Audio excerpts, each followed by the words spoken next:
All right, are you so excited? You've got your beautiful compact. Mine is probably not as pretty as yours. It's well loved for many years, so sorry. But what you're going to do is before you put all these pretty tins in here, you want to take all your compacts and organize them and look at the back and put your highlights in one group, because you at least have one, but you may have two, maybe even three, and put your highlights together, your contour, your blushes, your illuminators, do them by categories.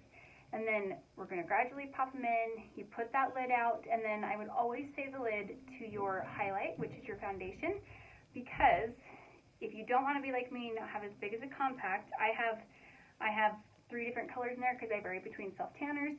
But if you know primarily you just are these 2 certain colors in the winter, and then come summer you need something different, save that winter color, pop it back in a tin, put it in your drawer, and it'll be perfectly fine for you in 5 months when the summer's over and you need that color again. So it'll stay good. It is not wasted in case you don't go through it all.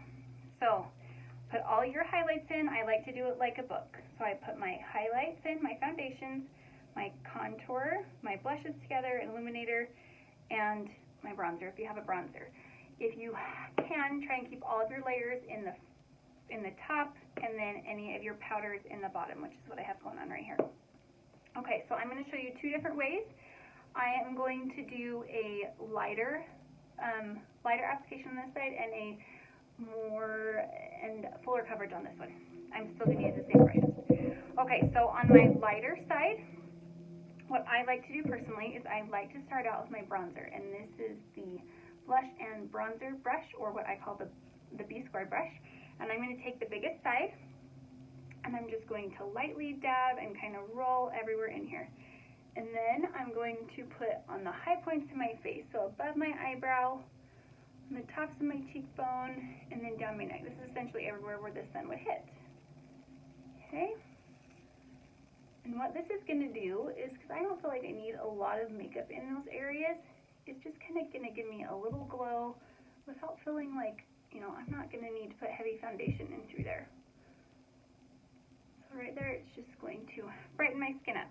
Okay, and then I am going to start with my contour next, and I am going to use the detail brush, and I'm just going to dab this in here and line this up. I love the detail hack brush because it's so simple to me. Like, we line up with the top of the ear, and then we don't want to do this kissy face. That would mean my contour be way down here. So it starts at the top of the ear, and then I'm literally just going to push underneath my cheekbone. You can do this with your eyes closed because you are just following the natural curve of your face. Okay, and then I'm just going to do a little bit up here. Okay, and I have other videos where I'm much more detailed about things and why we put placements here, but we are just doing basics today. And I do love the detail brush because it makes nose contouring a cinch.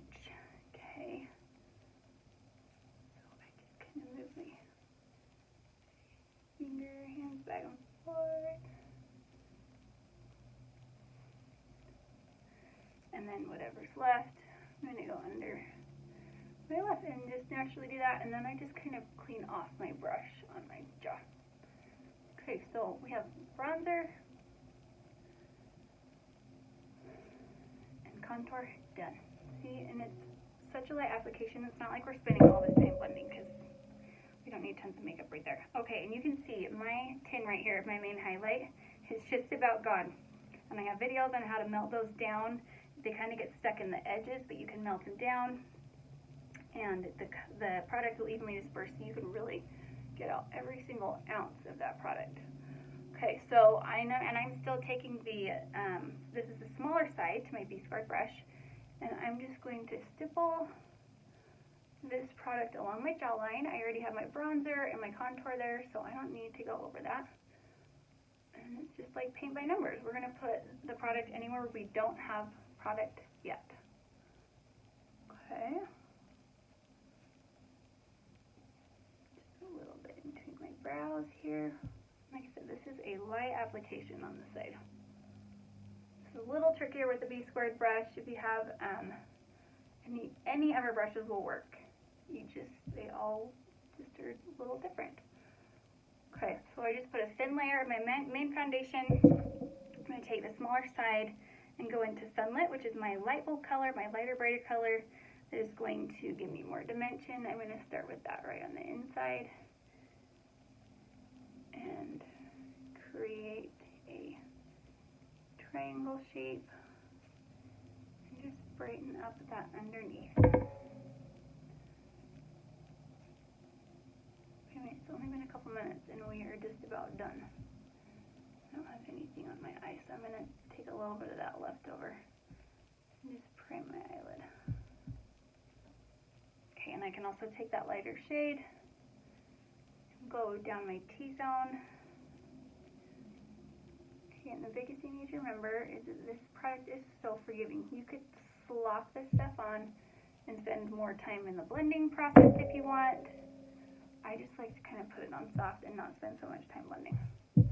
Okay. This side completely done. Took us a couple minutes. And then I'm going to go into my blush. And just put that on. Remember, everything we have is very saturated. There's a lot of color to it, so start small and you can always add more. And then my cream illuminator. And just put it on the very top. So anything that has shimmer or shine to it, keep away. I have a lot of texture right through here. Keep this shimmer and shine away from texture or wrinkles. So I wouldn't want to put this, you can see my wrinkles right there. Do not put this right on top of there. I'm okay putting a little bit of this right on top of my nose because I don't have large pores right there. So yeah, no shimmer or shine on anything with texture, whether it be wrinkles, textured skin, zits. Just, you want to keep that stuff more matte. Okay, so really fast, right? Only a couple minutes. Look how pretty and glowy. It's natural. I could set it with a little bit of powder right in my T-zone, or if I'm wearing a mask, I would definitely want to set that. And we have this vanilla dust, which is really good. But you don't have to set it powder if you don't want. The less powder you can get away with is the best. It looks more natural. Okay, now let's move to the other side. And on this side, we're going to do more full coverage.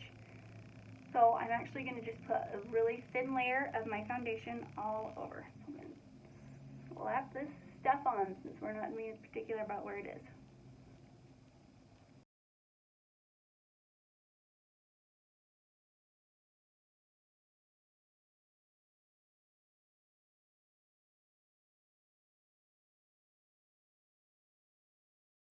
Okay, so still even then, really pretty. It is not heavy and cakey. But on this side, we did one layer of makeup, so we didn't layer things on top of each other, except for a little bronzer. But this one is going to have a little bit more layering to it, but still not a lot. So I did my main foundation color, one that matches my skin tone. And now I actually have a few really big sunspots right in through here. So if I had blemishes or anything like that, I'm actually going to take a color that is darker, which is right here. This is called Wheat. And if you have some really dark under eye circles or some blemishes or sunspots, putting a little layer of that on is going to help conceal those quite a bit more.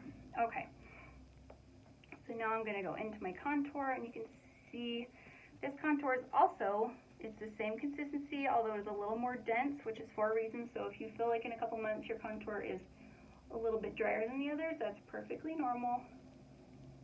Nothing wrong with that. That isn't just meant so that it doesn't slide in case you are layering like we are right here, then it's not sliding everywhere.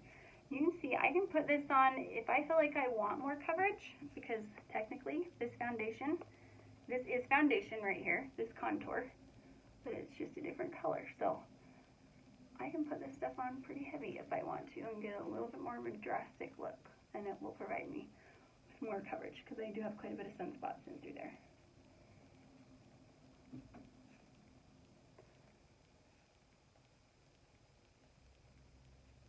So I love that on a normal, just quick day, this is my go-to look. If I'm getting pictures done or a fun date night, I can do different ways of application, get different results with the same makeup and same brushes. You just put it on a little bit differently. Okay, now I'm going to go into my bronzer. And and just warm this stuff up here. Make sure you always go down your neck. You need a blending spot. We don't want to have this nice golden head and a pasty neck. Don't go down, leave the center. It's like contouring your neck. You don't want to go right down the center, but the sides is a great spot.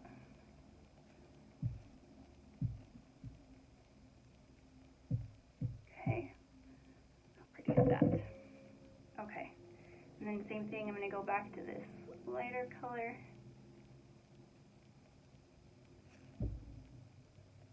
You can see I'm going to do this a little bit heavier. You can see how this side is quite a bit lighter.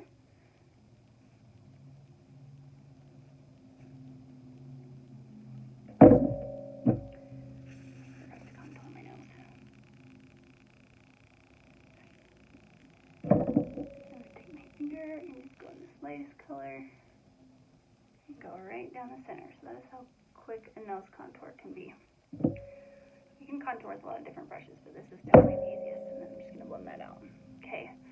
And the one thing I would say, if you are going to do a heavier application like this, you've got to spend a little bit more time either with this small side to this B-squared brush and really pushing and blending things in so it's not just sitting on top of your skin, or you get one of our Heavenly Perfector sponges, get it soaking wet, squeeze all the water out, and then roll it around in a towel so it's just barely damp, and then it becomes super squishy, and you're just going to press that all over your skin, and that's going to take up any areas that have excess makeup. Like, we don't need excess makeup right here on that thin skin or in between our brows where sometimes makeup can gather. So just make sure you are spending a little bit more time blending if you are doing a heavier application like this, more full coverage.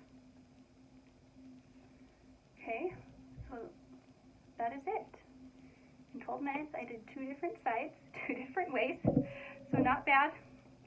And then, you know, since everything is right here, just finish up with a little bit of eyeshadow and call it good. And then, you know, as anything, when you change skin products, when you change hair products, skin does take a minute to adjust, and especially if you have never used cream eyeshadow before, your skin might be feeling a little oily because it's not used to having moisture on your skin. But from a fellow severe combination, I had severe combination skin, really oily in through here, really dry in through my cheeks. I've been using this product for 3 years, and my skin has just mellowed out. I would say it's just, if you want to call it normal skin, that's what it is now. It's not complicated. It's far from complicated. So it did take a minute for my skin to adjust, and you want to make sure that you don't have dry patches of skin too much, or the cream can accentuate that a little bit. So make sure you are exfoliating.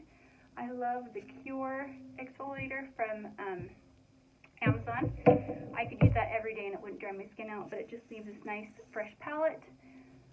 So your skin can look good and your makeup can look good, and that's pretty much it. So you always know to just reach out if you have any questions. I didn't put any lips on. And remember to have fun with it, and just, everything takes a while. It takes a while to get used to new stuff, right? So don't panic and ask me as many questions as you want. And when something needs to be refilled, you get just that one. Not pay any shipping. So fun. And don't be afraid to mix your colors. I just put on 2 different, just mix 2 different lip and cheek colors. It's like an artist palette. You can do whatever you want. So I'm hoping you love your new makeup, and let me know if you have any questions.